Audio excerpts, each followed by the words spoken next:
नमो अरिहन्ताणम् ॐ नमो अरिहन्ताणम् ॐ नमो सिरिसिद्धाणम् ॐ नमो श्रीशेषाणम् ॐ नमो आयरिहाणम् ॐ नमो आयर्याणम् ॐ नमो वज्रायाणम् ॐ नमो वज्रायाणम् नमो लोये सर्वसाहुरम् नमो लोये सर्वसाहुरम्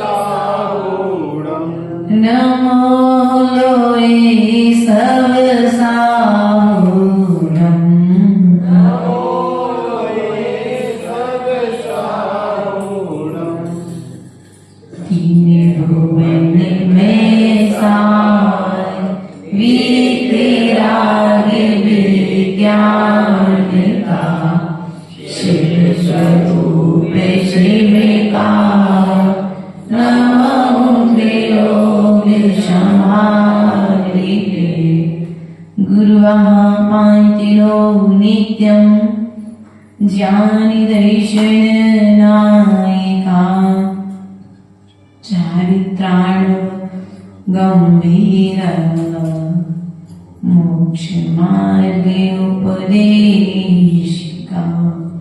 बोले अनंतानंत सिद्ध परमेश्वर भगवान की जय देवादिदेव मूलाय पार्श्वनाथ भगवान की जय देवादिदेव शासनायक भगवान महावीर स्वामी की जय परम पूज्य आचार्य भगवंत कुंद कुंद स्वामी की जय आचार्य भगवंत विराट सागर जी महाराज की जय आचार्य भगवंत विशुद्ध सागर जी महाराज की जय आचार्य भगवंत विभव सागर जी महाराज की जय द्वादशांग चिलवाड़ी माता की आदिका शिव श्री माता जी की जय बंदनी आदिका शंकर की केवल जय तो पूर्व की कारिकाओं के माध्यम से ग्रहित और अग्रहित मिथ्यात्व के विषय में हमने जाना। उसके पश्चात में 7 तत्व जीव अजीव आश्रव बंध संबर और निर्जरा और मोक्ष तत्व में इस जीव की जो अनादिकालीन भूल है उस भूल को जान करके सुधारने का पश्चात हम करेंगे। उसी के पश्चात में कल की कारिका में आचार्य भगवंत ने अग्रहित मिथ्या चारित्र का लक्षण बतलाया था और आज इसी क्रम को आगे बढ़ाते हुए पंडित दौलत राम जी ग्रहित मिथ्या दर्शन और कुगुरु का लक्षण बताते हुए कुदेव का लक्षण बताती है कुधर्म का लक्षण बताते हुए यहाँ पर कहते हैं जे कुगुरु कुदेव कुधर्म सेव पौसे चिर दर्शन मोह एव अंदरि नागादिक धरे जीह बाहर धर अंबर ते सनीह। अर्थात जे अर्थात जो गुरु अर्थात मिथ्या गुरु मिथ्या देव और मिथ्या धर्म का जो सेवन करता है पो से अर्थात क्या करता है पो से अर्थात पुष्ट करता है। क्या करता है पुष्ट करता है। किसको पुष्ट करता है चिर अर्थात बहुत काल तक दर्शन अर्थात दर्शन मोह एव अर्थात ही मिथ्या दर्शन को पुष्ट करता है। पहली लाइन का समझ में आ गया भैया। जो कुगुरु कुदेव और कुशास्त्रों की आराधना करता है वह मिथ्या दर्शन को पुष्ट करता है। पुष्ट करना अर्थात आप अपने बच्चे को कैसे पुष्ट करते हो? पौष्टिक वस्तुएं खिला करके। उसी प्रकार से आचार्य भगवान कहते हैं कि आत्मा जो है, इस आत्मा को हमने अनादिकाल से सच्चे गुरु की, सच्चे शास्त्र की और सच्चे धर्म की पहचान न होने के कारण आज तक हमने इस संसार में भटकाया है। अर्थात दुख का कारण क्या है? मिथ्या। दुख का कारण क्या है? अर्थात जहाँ पर मोह होगा वहां पर मिथ्यात्व भी होगा। अर्थात मोह जब तक नहीं त्याग सकते हो तो क्या करो? आचार्य गुरुदेव कहते हैं कि मिथ्यात्व का त्याग करो। किसका त्याग करो? बोलो तो। किसका त्याग करोगे? माता जी, ग्रस्त में रहते हुए भी क्या मिथ्यात्व का त्याग हो सकता है? हो सकता है। कैसे नहीं हो सकता है? मोह है, अभी रहने दो, कोई बात नहीं। थोड़ा बहुत मोह तुम्हारे भीतर में है पवन जी तो चलेगा, लेकिन मिथ्यात्व यदि तुम्हारे भीतर में है तो तुम्हारा भव तक कल्याण होने वाला। क्योंकि जो मोह की स्थिति है वह कौन से गुण स्थान तक रहेगी? 8वें स्थान तक। बोलो तो। 8वें गुण स्थान तक मोह रहेगा, 10वें गुण स्थान तक सूक्ष्म लोभ रहेगा और 13वें गुण स्थान तक जीव संसारी कहलाएगा। 14वें गुण स्थान के अंतिम समय में जीव सर्व कर्मों से छूट करके सिद्ध अवस्था को प्राप्त कर जाएगा। इसलिए संसारी होते हुए भी आप यदि मोह का त्याग नहीं कर सकते हैं तो मिथ्यात्व का त्याग करो। अब मिथ्यात्व की पहचान नहीं होगी तो कैसे हम छोड़ेंगे? मिथ्यात्व की पहले तो पहचान। भैया, मोहल्ले में एक बहरूपी आया जो बच्चों को किडनैप करता है, ठीक बिल्कुल आपके जैसे रहता है जैसे आप रहते हो। जैसे अभी एक कथानक सुनने में आया, कुछ दिन पूर्व दिल्ली में कोई चोरी हुई। चोर पुजारी बनकर के मंदिर में घुसा। अब लोग पहचान नहीं पाए। बस इसी प्रकार से मिथ्यात्व है। उसी प्रकार से मिथ्या गुरु है, मिथ्या शास्त्र है, मिथ्या धर्म है और मिथ्या देव है, जिन्हें हम पहचान नहीं पा रहे हैं और अपनी आत्मा को स्वयं ठग रहे हैं। स्वयं के ठग कौन है? हम स्वयं हैं। क्योंकि पहचान नहीं है, उस व्यक्ति को पहचान नहीं पाए तो मंदिर की चोरी हो गई, क्योंकि उसने भेष ही ऐसा बना लिया था। उसी प्रकार से बहुत सा भेष बनाने वाले ऐसे जीव हैं संसार में जो भीतरात्मा को प्राप्त नहीं है। ऐसे जीवों को हम पहचान नहीं पाते हैं। और वाह क्या धर्म है, वाह क्या कला है, क्या बात है। अगर धर्म हो तो ऐसा जिसमें कोई बंदेश नहीं। क्यों भैया? प्राची जब छोटे थे और घर में पड़ोस में जब अन्य धर्म को मानने वाले जीव तुम्हारे आसपास में थे और माँ कहती थी बेटा रात में भोजन नहीं करना, तुम्हारे मन में विचार आता था इससे अच्छा तो वो वाला धर्म अच्छा है जिसमें रात में खाने मिलता है, कम से कम रोकते तो नहीं। अब तुमने ऐसी भावनाएं भाली और मान के चलो जिस कुल में जिस धर्म में आए हो वो धर्म तुम्हें धोखे से मिल गया, फिर द्वारा ये सच्चे देव शास्त्र गुरु की शरण मिलने वाली।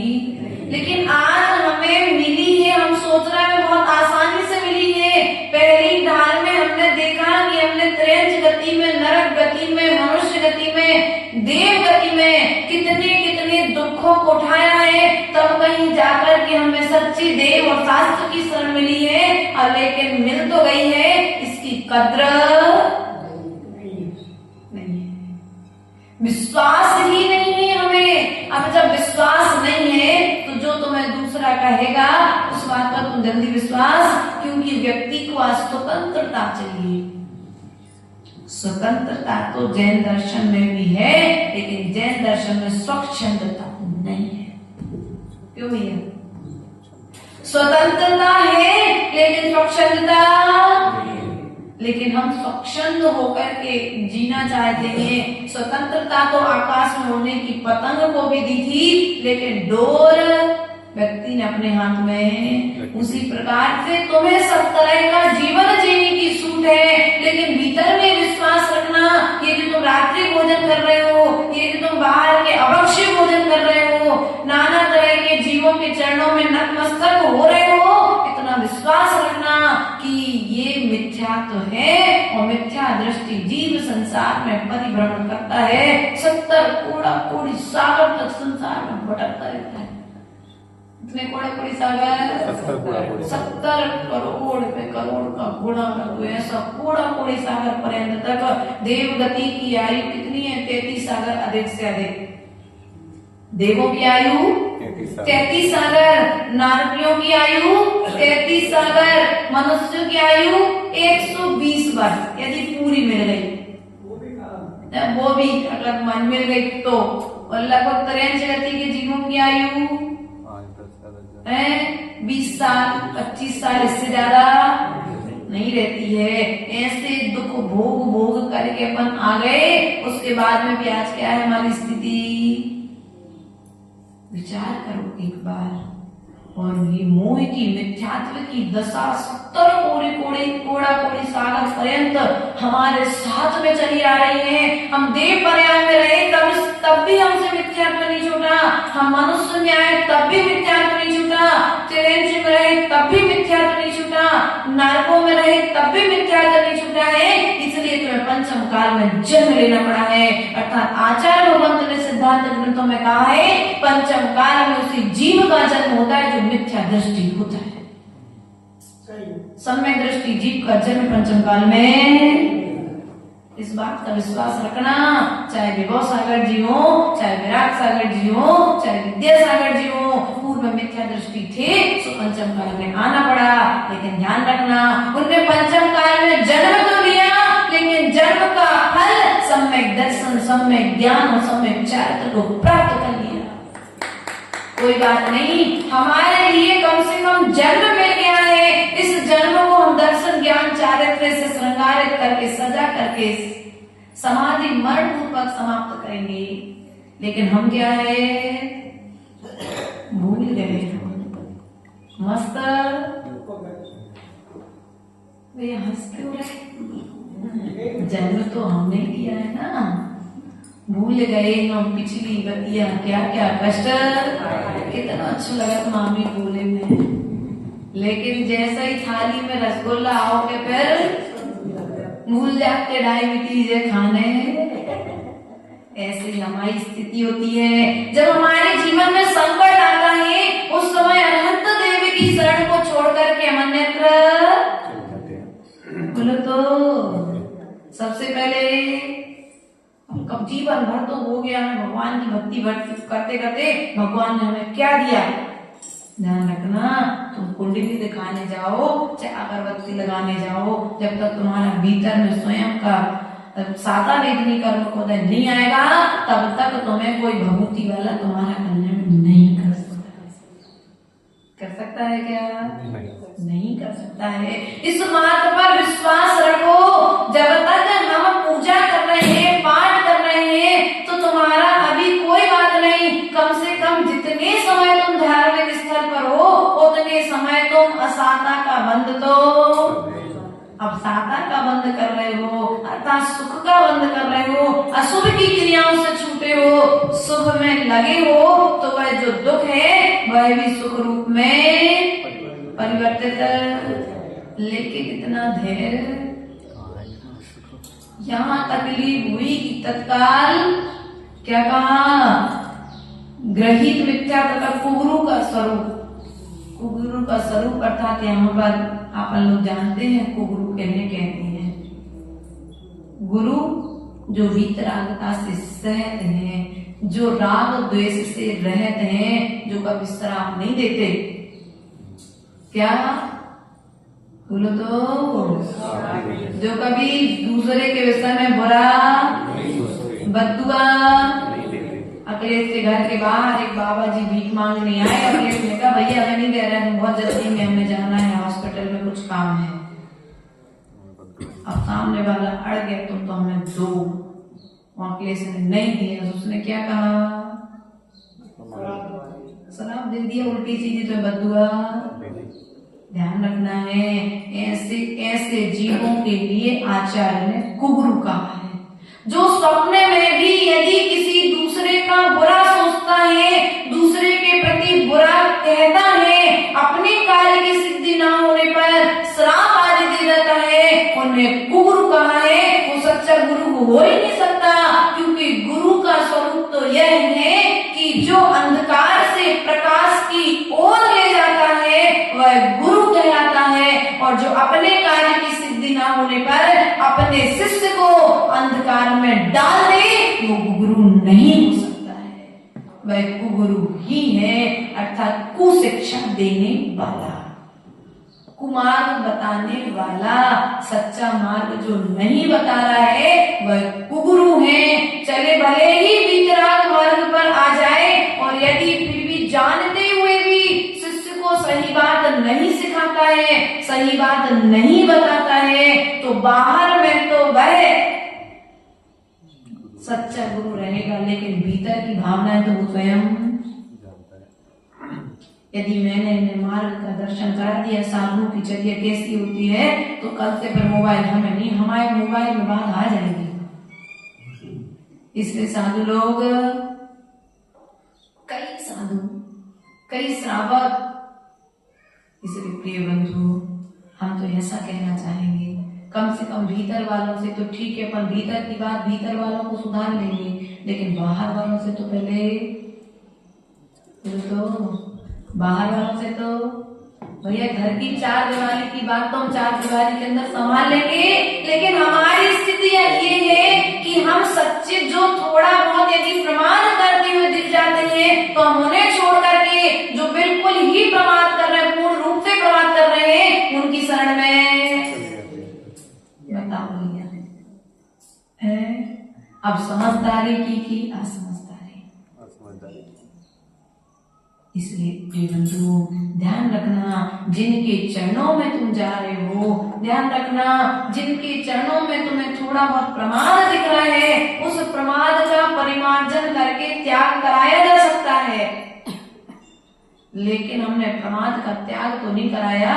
इससे अच्छे तो ठीक है, इनमें और उनमें अंतर कहा है, तो एक काम करो, इतने छोड़ के हम दूसरी जगह पे, हाँ, जहाँ चमत्कार हो रहे, पंडित जी कह रहे, डॉक्टर साहब कह रहे, वहां पर नमस्कार करने दौड़ जाते हैं ना।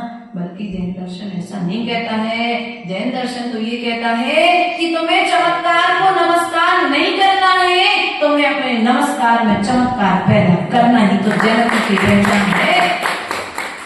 पिंडी फटी दर्श तुम पाया, समंत्रभद्र स्वामी के सामने भस्म को व्याधि हो गई, दीक्षा छेदन हो गई, लड्डू खा रहे थे, पकड़े गए, क्या सबूत है? उन्होंने कहा कि मैं एक बार नमस्कार करूंगा, ये पिंडी झेल नहीं पाएगी। बनारस के पास की घटना है, क्योंकि दर्शन और चारित्र तो गया था, लेकिन भीतर का दर्शन नहीं गया था, श्रद्धा नहीं गया था, सच्चे देव शास्त्र गुरु के प्रति, सच्चे आचरण के प्रति श्रद्धा नहीं गया था। उस श्रद्धा के बल पर पिंडी फटी और चंदन प्रभु भगवान को प्रकट होना पड़ा। चंदन वाला भले ही साकरों में जड़ी भीतर में बंद थी, लेकिन भीतर में श्रद्धा था कि यदि मेरा चारित्र निर्मल है तो मेरे दरवाजे भगवान महावीर स्वामी आएंगे, और भगवान को आना पड़ा। मुनिराज आएंगे, और जब मुनिराज आए तो मालूम पड़ा कि चंदना तो महावीर स्वामी की मौसी है। ध्यान रखना प्रिय बंधुओं, वे मौसी के दरवाजे नहीं आए थे, नहीं तो आज के लोग क्या कहेंगे, भैया वो शैलेश भैया रिश्तेदार है ना अखिलेश के, इसलिए माता जी सबसे पहले अखिलेश के तो चली गई। क्यों अखिलेश भैया बोलेंगे ना, ऐसा नहीं था। ध्यान रखना, अखिलेश क्या नहीं गई थी, वो सच्चा देव शास्त्र गुरु का भक्त था, इसलिए वहां पर साधु पढ़ रहा था। आप लोग क्या कहोगे, अरे वो पैसे वाले है ना, इसलिए पहला पड़कान तो उनको ही मिलेगा। क्या कह रही माता जी? जाता है। पूछ लेते माता जी, उदाहरण थोड़ा बहुत बता देती कभी कभार प्रवचन में। माता जी कह रही है पिछी देने की लेने की बारी जब आएगी तो श्रावक क्या कहेंगे, हम कितना अच्छे नियम ले लें लेकिन माता जी तो पिछी कौन खोई दे। ध्यान रखना, पिछी हो किसी भी प्रकार का चारित्र के विषय में कोई बात हो तो ध्यान रखना गुरुओं के जैसी सोच, विशाल सोच तुम्हारे हृदय में नहीं आ सकती है। इसलिए कभी भी कटाक्ष नहीं करना, गलत बात, यदि हम सही सोच तक नहीं पहुंच पा रहे हैं तो हम गलत विचारों का भी प्रचार नहीं करेंगे। इतना नियम तो ले सकते हैं। अभिप्राय को नहीं जान पाते हम और अपने विचारों को तत्काल ही प्रचार में हमें जैसा दिख रहा है वैसा सही है। हमने सभाश्री माता जी को डांट दिया और शैलेंद्र भैया बैठे थे। अब शैलेंद्र भैया को भीतर की कोई बात को पता नहीं थी और सभाश्री को डांट रहे थे। शैलेंद्र भैया इतना देखा रे माता जी बहुत गुस्सा है, बहुत गुस्सा करती है, छोटी माता जी को डांटती रहती है, इतना देखा है। अब इन्हें गलती भीतर की कुछ भी पता नहीं है।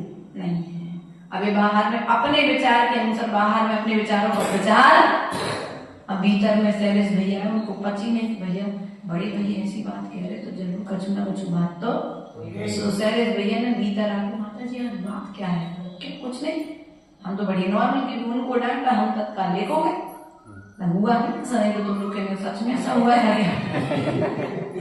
ऐसा हुआ नहीं, लेकिन उदाहरण तो कई बार ऐसे दृश्य कई बार हम साधुओं के बीच में देख लेते हैं और अपने विचारों के अनुसार प्रचार करना प्रारंभ कर देते हैं। अब शैलेश भैया हमारे पास आए, बोले माता जी क्या हो गया आज अपनी छोटी माता जी को डांटा, तुम्हें कैसा पता पड़ी, बोले पूरे गाँव में हल्ला है कि आप गुस्सा करते होंगे। अच्छा, हमने गुस्सा का कारण, हमने कहा माता जी ने ऐसी गलती की थी और ये गलती यदि आज हम इनको नहीं संभालेंगे तो भविष्य में छोटी गलती कहीं बड़ी गलती ना बन जाए, इसलिए आज कठोरता से डांट दिया है तो आगे गलती करने का साहस द्वारा नहीं करेंगे। गुरुजनों के भीतर की सोच को नहीं समझ पाते और हम अपने विचारों के अनुसार बाहर में प्रचार कर देते हैं। इसलिए प्रिय बंधुओं ध्यान रखना, कुगुरु के पास में जाना अर्थात मिथ्यात्व का पोषण करना है। कुगुरु के विषय में जाना क्या कहें हम, जहाँ पर राग द्वेष हो रहा है वो कुगुरु है। कौन है? तुमने दान दे दिया सुबह, क्या बात है, कितना अच्छा श्रावक है, और तुमने दान नहीं दिया सो कितना बुरा है। तुम्हारे दरवाजे पर लेने के लिए आए, तुमने नहीं दिया सो बुराई करने लगे, तुम्हें गाली देने लगे, नाना तरह के उपक्रम जो करने लगे, वो सच्चा गुरु शैलेश भैया अनुभूत हो क्या इस चीज से?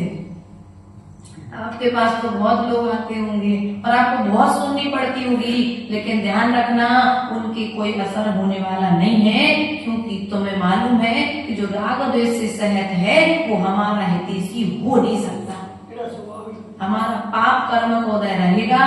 अब हुआ ऐसा कि सामने वाले ने तुमसे कहा था कि तुम्हारा नाश हो जाए, धोखे से कह दिया, और क्या हुआ कि वो कह के गया और थोड़ी देर बाद फोन आ गया कि भैया तुम्हारी दुकान में आग। अब सामने वाले के दिमाग में तत्काल क्या क्लिक करेगा, देखो सामने वाला बददुआ दे के गया है तो मेरे साथ ऐसा, बल्कि ऐसा नहीं था, तुम्हारा असाधा वेदनी कर्मों का उदय आना ही था इस रूप में, वो उदय में आ गया, लेकिन तत्काल में निमित्त अब तुम्हारा श्रद्धाहारी उसको तो वचन सिद्धि होगी। देखो उसने गुस्से में भले लेकिन बात तो सत्य कही है, अब मैं उसके पास जाकर इसका निराकरण ढूंढूंगा। अब तुम निराकरण करने के लिए जाओगे तो तत्काल धीरे धीरे एक बार जाकर के बैठोगे, दूसरी बार जाकर के बैठोगे, तीसरी बार जाकर के बैठोगे, अब तुम्हारा निरंतर जाना आना चालू। बोलो तो अब वो कहेंगे शनिवार को आओ, फिर वो कहेंगे रविवार को आना, फिर तो बुधवार को बुलाएंगे। अब तुम्हारे पास व्यस्त जिंदगी में से भी ऑफिस छोड़ करके तुम उनकी दुकान पर ध्यान रखना। पहले तुम्हें धीरे धीरे पहले अपने झांसे में लेंगे, झांसे में लेने के बाद फिर तुमसे धीरे धीरे तुम्हारे घर का धन निकलवाने लगेंगे। ऐसे एक घर की कहानी आती है। एक घर में एक बहू की बहुत तबीयत खराब थी।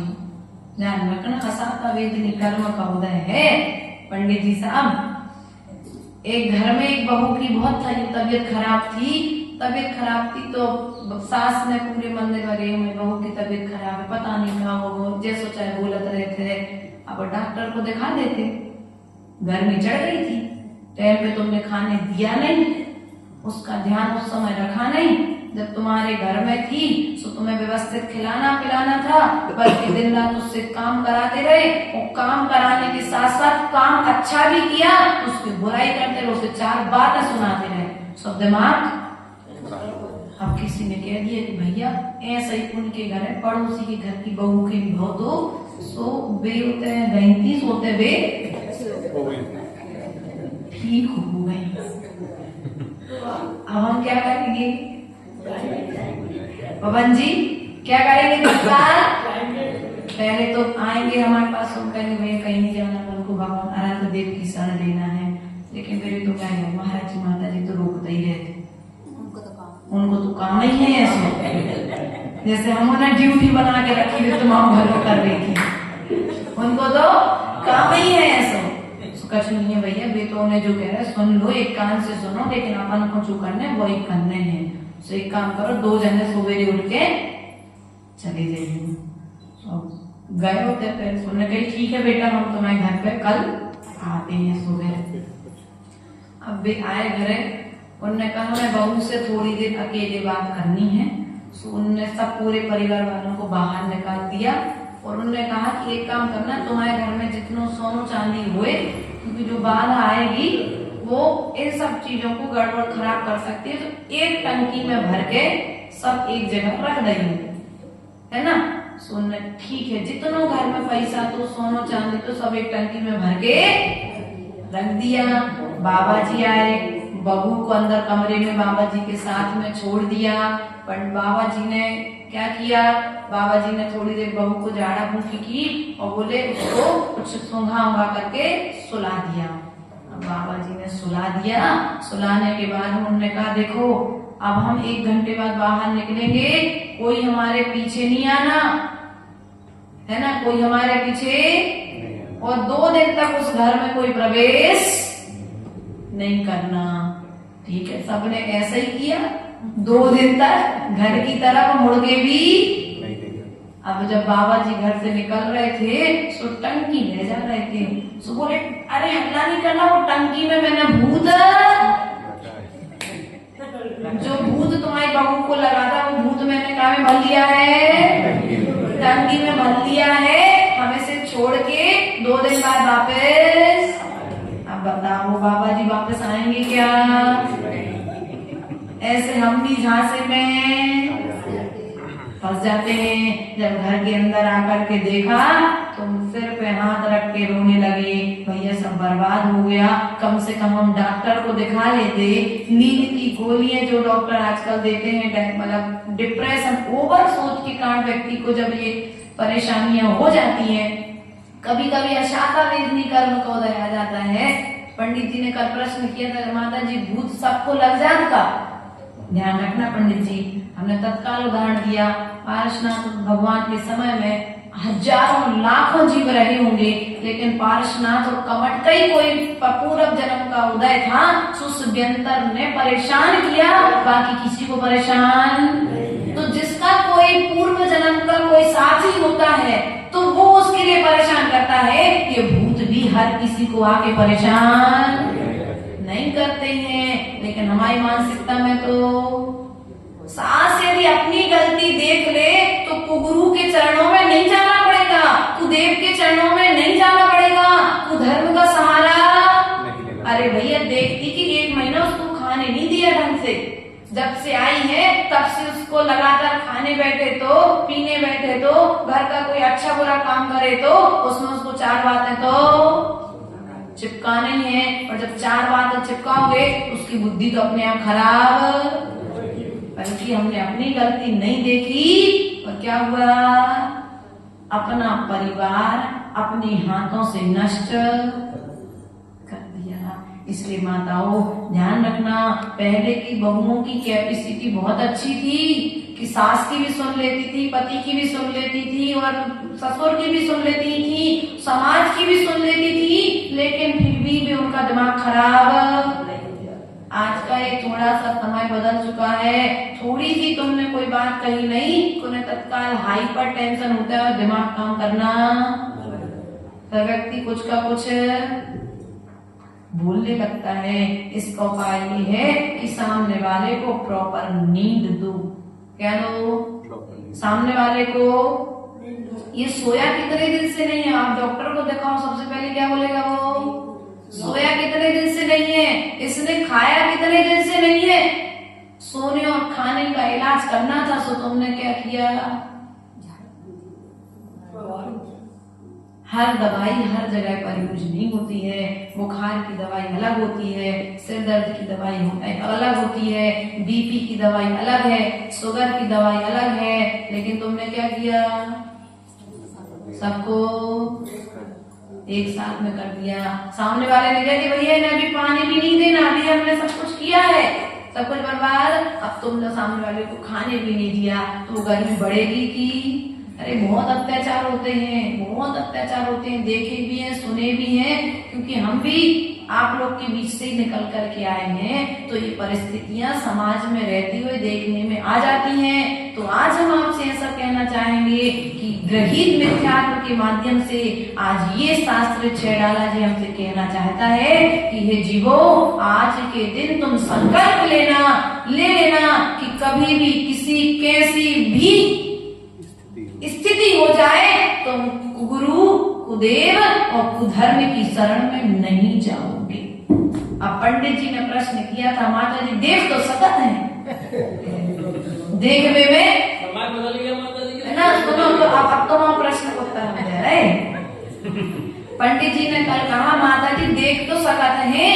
हमने कहा पंडित जी घर में सब्जियों से पूरा फ्रिज भरा रखा था, पूरी सब्जियां फुल रखी थी, लेकिन तुम जैसे ही बाजार पहुंचे और परवल की सब्जी दिख गई, लौकी रखी, गिलकी रखी, सब कुछ रखा घर में, करेला रखी, कुंदरू रखी, सब XYZ जितना हो सकता है, बड़ा परिवार है तो सब्जियों से ड्राज भरा है पूरा, लेकिन फिर भी वो परवल अच्छे ताजे दिख रहे थे।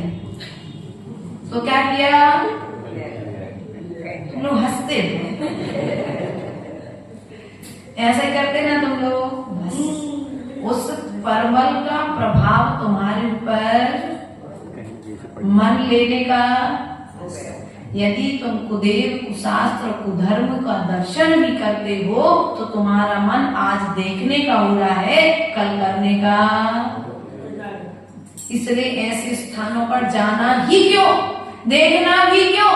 आप लोग ने देखा होगा सैलित में रोज लेके आते थे, लेकिन अपनी दृष्टि अपनी ईर्य समिति के पालन की ओर होती है तो आजू बाजू में किसका घर है, किसका मंदिर है, कौन क्या कर रहा है, कहीं पर भी ध्यान। हमारा ध्यान भटका तो जमीन पर चींटी मर जाएगी। इसलिए हमारा ध्यान कहाँ रहता है? अपनी ईर्य समिति के पालन में, अर्थात अपने सच्चे देव शास्त्र गुरु ने जो मार्ग बताया है उस मार्ग के पालन में रहता है। और हमारा यदि ध्यान भटक जाए तो नीचे चींटी मर जाएगी और हमारे सम्यक दर्शन में दोष, क्योंकि हम बाहर में देखेंगे तो बाहर में जब देखेंगे तो बाहर के विचार भी हमारे भीतर में आएंगे कि नहीं आएंगे। अभी कितना अच्छा मकान बना है, कितना अच्छी दुकान बनी है, अरे कितनी सुंदर पत्नी है उसकी, उसके मंदिर को तो देखो कितना अच्छा सजा, अपने मंदिर को तो कुछ नहीं करो। क्या अगर देखना है, भक्ति करना सीखो तो उनसे सीखो, ऐसा तो लोग कह देते हैं। लेकिन ध्यान रखना वो सब कुछ कर रहे हैं, जैसे बंजर भूमि में बोया गया बीज कोई फल को देने वाला नहीं है, उसी प्रकार से कुगुरु, कुदेव और शास्त्र और कुधर्म का सेवन करने वाला जो जीव है उसे कोई भी भविष्य में फल मिलने वाला नहीं है। इतना आज की गाथाओं से जान लेना। अंतर रागादिक धरे जे है, बाहर धन अंबर ते सने। अर्थात क्या करता है जीव? बाहर में, भीतर में तो आडंबर पूरा भर के रखा, बाहर में लीपा पोती करके लीपाई पोती कहें सब लगा के, अब कहें तो समझ जाओ तुम लोग, इशारा ही पर्याप्त है आप लोगों के लिए। यदि इस तरह का भेष धारण करके बैठे हैं तो ये कुगुरु हैं। अब यहाँ पर आपके मन में प्रश्न आया कि ये जो अन्य लोग साधनाएं करते हैं, एक पैर पर खड़ी, पंचाग्नि तब चारों तरफ अग्नि जला ली, अमरकंटक साइड जाओ तो मिट्टी में अपने शरीर को लगा लिया, मतलब गर्दन बाहर निकली है, भभूति लगा ली चेहरे पर, तो ये देव तो बनेंगे। ध्यान रखना, मिथ्या तब कर रहे हैं, देव तो बन जाएंगे, लेकिन किलबिश जाति के देव बन जाएंगे। देव दुर्गति, पूर्व में वर्णन किया था हमने देवों के चैप्टर में। देव दुर्गति अर्थात जैसे अपने यहाँ स्लीपर होता है ना, अपने यहाँ पर झाड़ू लगाने वाला होता है, अपने यहाँ पर बाजे बजाने वाला होता है, अपने यहाँ पर बर्तन मांजने वाली होती है, अपने यहाँ पर गाड़ी चलाने वाला होता है, बस देव बन जाएंगे। तब किया है मिथ्या, तब किया है तो देव दुर्गति हो गई। देव पर्याय तो मिल गया, भोगो 1000 साल तक रहो तो 84,000 वर्ष, 10,000 वर्ष, 33,000 साल तक हम भोगते रहो, कोई दिक्कत नहीं। लेकिन अब वो मानसिक दुख तो, अरे मैं देव तो बना, लेकिन जैसे अभी होता ना कि मेरे पास सब कुछ है लेकिन फिर भी मैं कुछ नहीं कर सकता, पैसा है लेकिन मेरी जाति ही ऐसी है कि मैं अन्य लोगों के साथ बैठ नहीं सकता, उठ नहीं सकता, ऐसा उनको मानसिक संताप होता है। इसलिए भविष्य में अर्थात वर्तमान में ऐसा कोई कार्य मत करो जो तुम्हें भविष्य में दुख दे सके। वर्तमान में प्रत्येक कार्य ऐसा करो जिस कार्य का भविष्य में तुम्हें अच्छा फल मिलने वाला हो, क्योंकि यदि आज वर्तमान में कार्य करने के पूर्व में तुम विचार करोगे तो भविष्य में भी तुम्हें फल अच्छे, अर्थात बीज बोते समय तुम ध्यान रखो कि मैंने कैसा बीज बोया है। यदि आम का बीज बोगे तो आम के फल मिलेंगे, और नीम का बीज बोगे तो नीम के फल मिलेंगे, और धतूरे का बीज बोगे तो धतूरे के फल। और अर्थात नीम और आम तो फिर भी सही है, लेकिन धतूरा तो किसी भी रूप में जहर ही है एक प्रकार से। और हमने यदि मिथ्यात्व के बीज बोए हैं तो धतूरे की तरह, जैसे सांप को दूध पिलाओ तो विष ही देता है, उसी प्रकार से मिथ्या दृष्टि को यदि अच्छी बात भी बताओ तो उसको गलत ही सोचेगा, वो गलत ही सोचेगा। अरे भाई हमारा भला होनी चाहिए, तीसरे देखो हमने हमारे सामने पहले आशय तो ये था कि देखो तुमने मंदिर में जगह कर दी, पूजा की द्रव्य ऐसी रख ली कि भैया चलो अभी जिज्ञा आने वाली है, जिज्ञा भी यहाँ बैठ करके पूजा कर लेगी। लेकिन जिज्ञा ने सोची देखो हम आए सो जिज्ञा ऐसे खिसक गई, क्या सोचेगा इंसान? देखो इन्हें कितनी कसाया, इसलिए खिसकी थी प्राची पीछे, आगे इसलिए हो गई थी कि चलो जिज्ञा आएगी तो हमारे आगे पीछे में जिज्ञा आगे बैठेगी पीछे बैठेगी, एक तरफ तुमने कोई स्थान उसको दे दिया। लेकिन अब क्या सोचेगी जिज्ञा? यदि सही सोच नहीं रख पा रही है तो क्या सोचेगी? देखो कल लड़ाई हुई थी ना, प्राची हमारा मतलब पहले से खिसक गई, इनके पास में नहीं बैठना, बल्कि ये सोच रहे कि देखो तो कल लड़ाई जरूर हो गई लेकिन प्राची ने हमें अपने आजू बाजू में स्थान दे दिया। लेकिन ऐसा सम्यक विचार हम नहीं कर पाते हैं। अर्थात बाहर धन अंबर तेज नहीं है, अर्थात बाहर में जो आडंबर को ग्रहण किए हुए हैं वे मिथ्या गुरु हैं, जो अंतरंग से भी आडंबर से रहते हैं और बहिरंग से भी आडंबर से रहते हैं, उन्हें कहते हैं दिगंबर। क्या कहते हैं उन्हें? जो सभी प्रकार के आडंबरों से रहते हैं वे कौन है? दिगंबर गुरु है। ऐसे आडंबरों से रहते दिगंबर गुरुओं की आराधना करने का सौभाग्य हमको मिला है, उन्हें नमस्कार करने का सौभाग्य मिला है। लेकिन हमारी स्थिति क्या है? इनके पास क्या है? पहनने के लिए कपड़े तक तो है नहीं है जे हमें काटेंगे, हम उनके पास से। ध्यान रखना, हमने आपको एक कहानी सुनाई थी सुरचंद्र आचार्य की और भर्तरी की। भर्तरी ने एक स्वर्ण रसायन सिद्ध किया जिससे सोना बन सकता था, और सुरचंद्र स्वामी ने कोई सिद्धि नहीं की लेकिन उनके तप के प्रभाव से उनके पास रिद्धियां आ गई थी। तो उसने जो एक घड़ा रसायन सिद्ध किया था, उनमें एक थोड़ी सी चुटकी भर धूल उठाई और उठा करके पहाड़ पर फेंक दी। पूरा पहाड़ स्वर्ण का हो गया। ये है आडंबर से रहित दिगंबरों की महिमा। लेकिन उस महिमा का ज्ञान न होने के कारण हम आडंबर वालों के पास में। एक बार एक वैश्या के मन में विचार आया कि मैंने जीवन भर पाप कमाया और पाप कमा करके मैंने ये जो धन कमाया है, मुझे इस धन को आज दान क्या करना है, दान करना है। वैसे जब ऐसा विचार कर रही थी, आपस में दो लोगों से पूछ रही थी, अब मैं ये सब कुछ पाप छोड़ करके कुछ धर्म करूंगी। पाप की कमाई थी तो पुण्य के क्षेत्र में किसी भी हालत में लग नहीं सकती थी। ऐसा ही हुआ। उस वेश्या के मन में जब ऐसा विचार आया तो उसके दरवाजे पर कोई दो भांड अर्थात चोर आए थे। तो उनने सुन लिया कि वेश्या अपना पूरा धन किसी साधु को देने वाली है। तो वे जाकर के नदी के किनारे बहरूपिया रूप में साधु का भेष बना करके बैठ गए। वैश्या ने बहुत सारे साधुओं को देखा, लेकिन उसे कोई साधु पसंद नहीं आया। अब इसको तो पहले से मालूम था, सो आंख बंद करके बिल्कुल स्थिर होकर के बैठ गया। तो उसने सोचा कि देखो ये साधु हमें सच्चे दिख रहे हैं, इन्हें कोई दुनिया से देखो कैसे आंख बंद करके तन करके बैठे हैं, इन्हें कोई दुनिया से कोई मतलब नहीं है। उसने कहा साधु महाराज, मैं आपको अपनी जीवन भर की कमाई धन दान में देना चाहती हूँ। उसने कहा कि नहीं नहीं, मुझे ये धन भीतर में तो खुशी हो रही कि चलो बिना कमाए धन मिल रहा है। उसी प्रकार वो खुश हो रहे थे। उसने धन दिया, उनने ले लिया। और ध्यान रखना, उसी प्रकार से हमारी भी स्थिति है कि नहीं है। हमारा धन भी मिथ्यात्व के पोषण में आपकी कमाई है तो पुण्य के स्थान पर नहीं लगेगी। इस बात का विश्वास रखना, गिठान बांध लेना, तुम लाख पुरुषार्थ करना।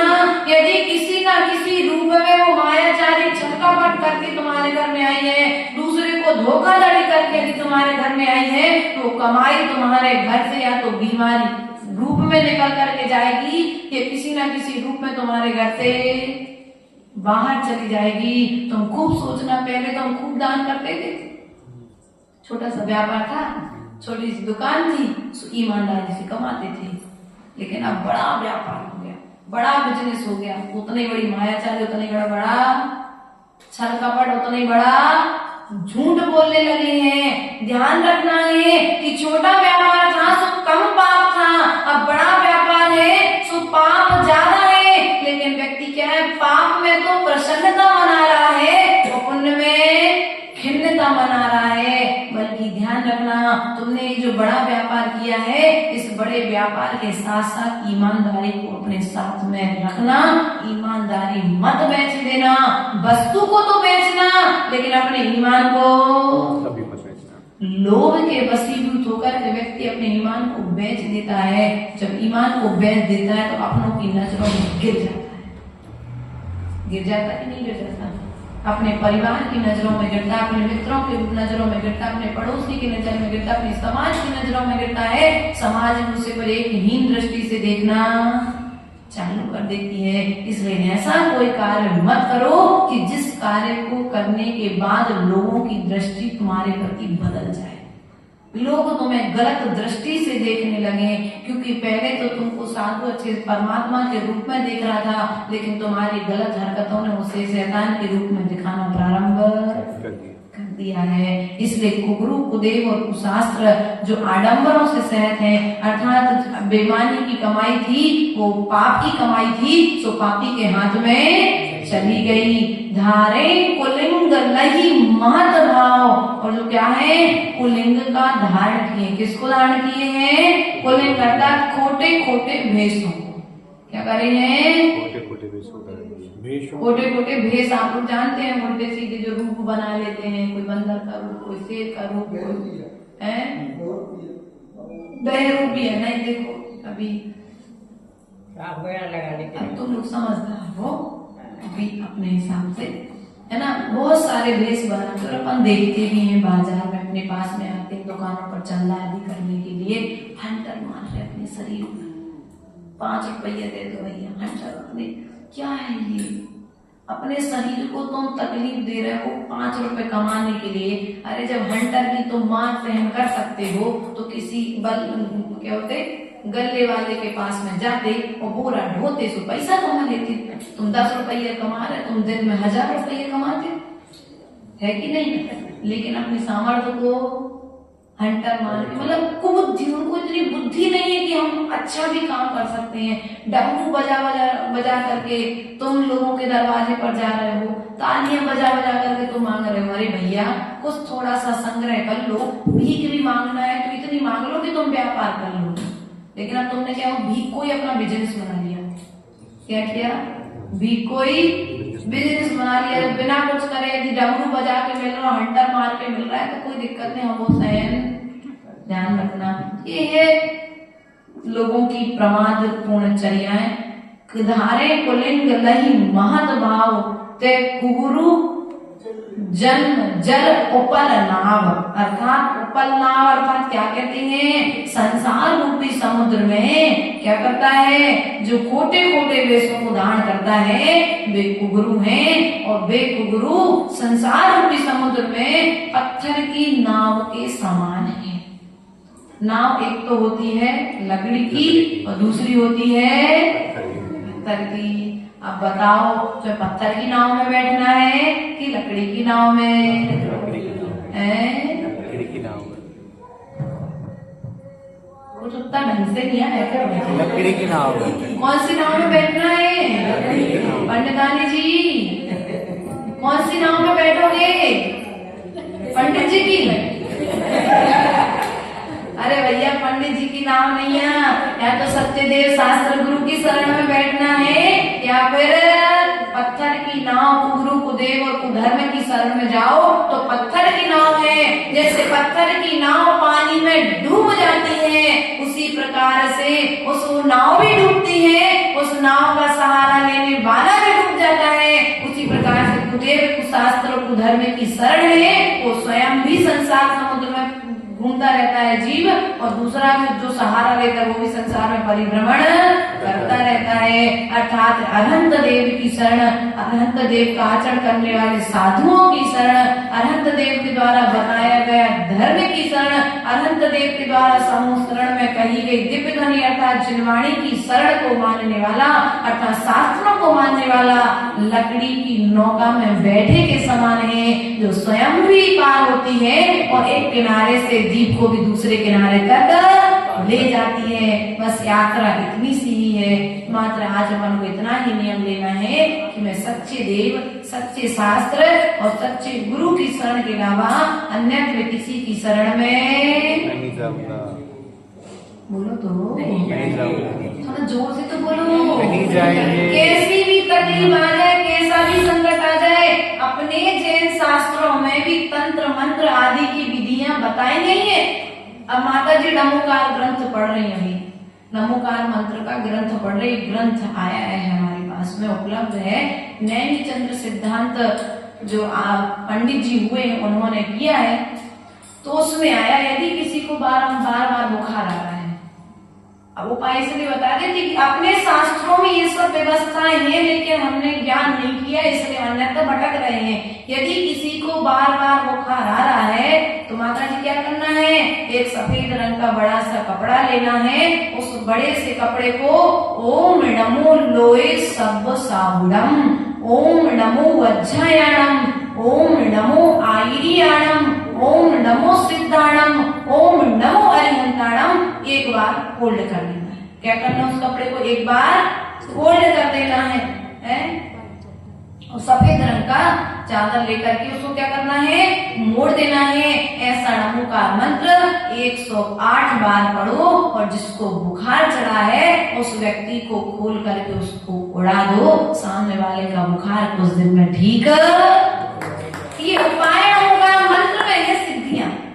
हम सिद्धि नहीं चाहते, लेकिन यदि डॉक्टर तुम्हारे पास में नहीं है तो तात्कालिक उपचार तो कर ही सकते हैं ना, इसलिए अन्यत्र जाने की जरूरत नहीं है। यदि देव के शरण में आने के बाद भी तुम्हें ऐसा लग रहा है कार्य होगा, ऐसा श्रद्धा है, लेकिन तुम्हें लग रहा है फिर भी नहीं हो रहा है, तो णमोकार मंत्र का सहारा लेकर के तो अपने कार्य को सिद्ध कर सकते हो। तात्कालिक स्थिति में तो ये उपाय, जब डॉक्टर काम में नहीं आए तो कौन काम में आती है? दुआ काम में आती है। अतः शुभ भावों से पढ़ा गया णमोकार मंत्र तुम्हारे बुखार को भी ठीक कर देगा।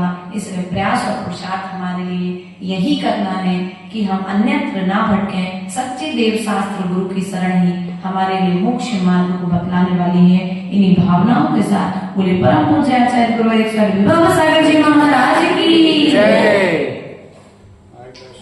जब जीवन का